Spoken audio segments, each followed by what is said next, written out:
We are talking about the best offensive line rookies of this season, and there are two guys that come to mind when we're talking about it. That's Joe Alt from the LA Chargers, and that's Zach Frazier from the Pittsburgh Steelers. AQ, what do you like about both these guys' games? Listen, I love them both. I loved them both coming out, and I think whenever you look at Joe Alt, we both agreed last year. We thought he was the most NFL-ready tackle. He bends well. He's a 6'8", 6'9" guy that bends like he's a 6'4" guy, right? He moves well, plays with length, plays with extension, physical. He's athletic. He's got every tool you want, right? His dad played in the NFL. I mean, this is a guy that was a surefire, can't-miss guy as long as he can stay healthy. He got banged up a little bit this year. But when you pair him with Rashawn Slater on the left, and then you move Joe Alt from left to where he played his whole college career over to the right, he doesn't miss a beat, which you're starting to see more and more. Tristan Wirfs has only done it and become an all-pro on both sides. Joe Alt's done it, made it look seamless, right? So when you watch this, the ability that he has and the fit, we talk about this all the time. Fit and scheme have to match up with a player's talent. The Chargers absolutely nailed it with Joe Alt because they're going to run the ball. They're going to lean on it. They're going to go 21, 22 personnel, 12 personnel, and they're going to hammer the shit out of the run game. They got their boy, what's his name, Medlock, the fullback. He's 290 pounds, and you are going to run duo. You're going to run power. You're going to run all these schemes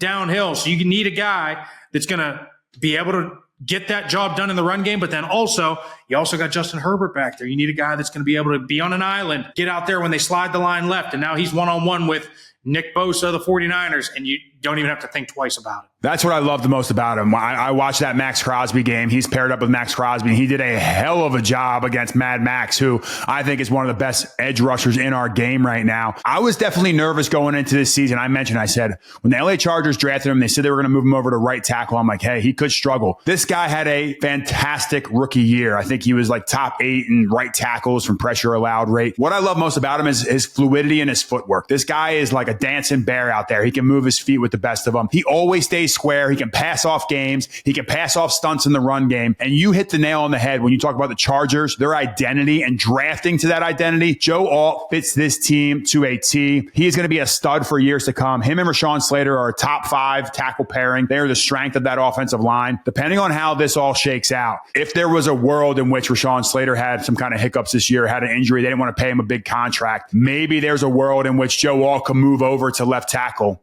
and go back to his natural position and be that stalwart left tackle. I mean, look at Orlando Brown Jr. He demanded a trade from the Baltimore Ravens because he wanted to be the left tackle. Or it could go the way that it went with the Philadelphia Eagles. They thought they were going to move Lane Johnson from right tackle over to left tackle once Jason Peters retired. And they're like, you know what? There's enough dogs on the right side. There's enough premier pass rushers over there. Let's just leave Joe Alt alone. Let's not touch him and let him become an all-pro on the right side. So I'm still not a massive fan of flip-flopping offensive linemen and moving them all around. But that's why you draft a guy 5th overall out of Notre Dame. Joe Alt can do it all, and he did this year. The second guy I want to talk about, and a guy I know you're super high on from your hometown, Pittsburgh Steelers, is Zach Frazier. Give me your thoughts on him. Yeah, I'm a big fan of Zach Frazier. They call him the Morgantown Mauler. You got to love it. Listen, he goes to another place where scheme and fit is everything. And you thought Artie Smith might have got a head coaching job. He didn't. He's back. So now you get to stay in the same scheme, stay in the same fit, build upon what you did. They are going to be very young up front, but the experience that he got, he was not expected to be the starter. They get an injury at the center position early in training camp, and they have to roll with Zach Frazier out of West Virginia. He was the Remington Trophy winner. He was, expected to be a phenomenal fit in any zone scheme, a little lighter, a little shorter, right? And that's where scheme and fit are everything. He goes to Artie Smith, which only runs the zone scheme. That's all they do. But listen, the thing I like about this guy is he's a gnat. It is the best compliment for an offensive lineman to be a gnat. And what that means is he never stops. He doesn't play to the whistle. He plays through the whistle. He's pissing you off. If you got a long arm on him and the whistle blows, he's chopping it off and making sure he gets the last hit. He's putting you over top of the pile. He's finishing you 10 yards downfield. He's climbing to the second level and he's burying you in the end zone. He's doing all of these things because of effort.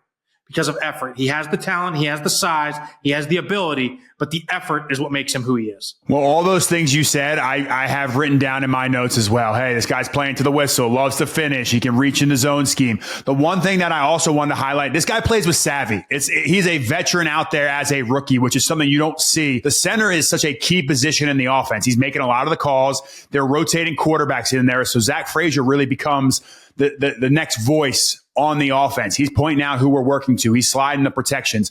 They're playing against Baltimore, who likes to get exotic at times. He's getting back in protections. He's not getting picked in some of these zone schemes.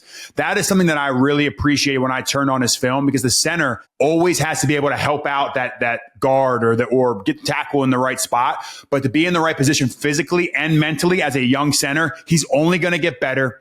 And he also can hold the point of attack. Like when he does, I know they do a lot of zone schemes, but there was a few times like when they ran some draws in Pittsburgh where he's able to go one-on-one with the nose and hold and anchor that point of attack. So even if he had to get into a power scheme where he's back blocking on some of these nose guards, I would feel very confident that Zach Frazier can switch up schemes. And you never know. You get a quarterback in there that likes to run some different schemes. He may be called to do that this upcoming year, but you're 100% right. The first note I made is this guy can reach nose tackles one-on-one by himself, no help. And that is a versatile guy.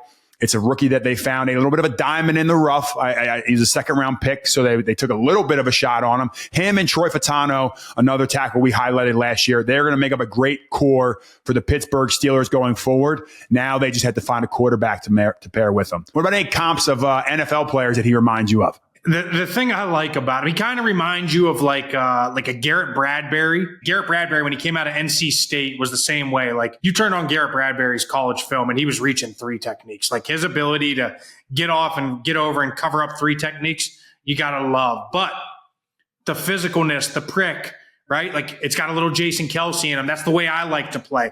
I like to play that way because you start to get under people's skin. You start to get defensive tackles to play outside themselves and not do the things that you wanted, because it's like they're more worried about hitting you late or, getting an extra shot in on you as opposed to doing their technique. Alex Mack played that same way. Ryan Jensen, right?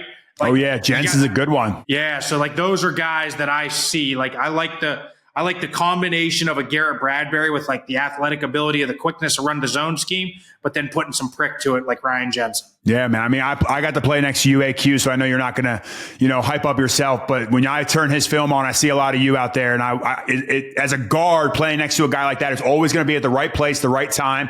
We're not calling him and changing his name IQ Shipley for nothing.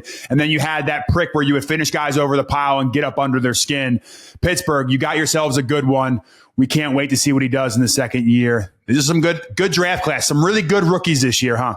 Pittsburgh's got three of them, and that like the one guy we're not mentioning is Mason McCormick, who also was on that all-rookie team. He was a 6th-round pick out of a smaller school. So they get Troy Fatanu, they get Zach Frazier, they get Mason McCormick as the cornerstone for hopefully the next 10 years in one draft class. That's a huge get, and that's what Pittsburgh's kind of been known for. They've been lacking recently the last couple of years in getting the good offensive lines in there. But if they can build off these three and just kind of flourish and build from there, that's what the Eagles did. That's what the good O-lines, that's what the Detroit Lions did, right? Like you nail a couple picks and then you build from those three, and they might have the makings of something special. It's got to get a quarterback, like you said. All right, Pittsburgh, we got our arrows pointing up next to this young offensive line. We'll see how they fare going into 2025. Spice up your sports viewing experience with the Underdog app. Underdog is the best place to play. Pick 'em on all of your favorite sports. Just choose higher or lower on your favorite players' stats, and you can join the millions of fans who have won billions of dollars on Underdog. What are you waiting for? Sign up now using promo code POCKET. That's POCKET, and you can get up to $1,000 in bonus credits. Download the Underdog app or visit UnderdogFantasy.com to get started today.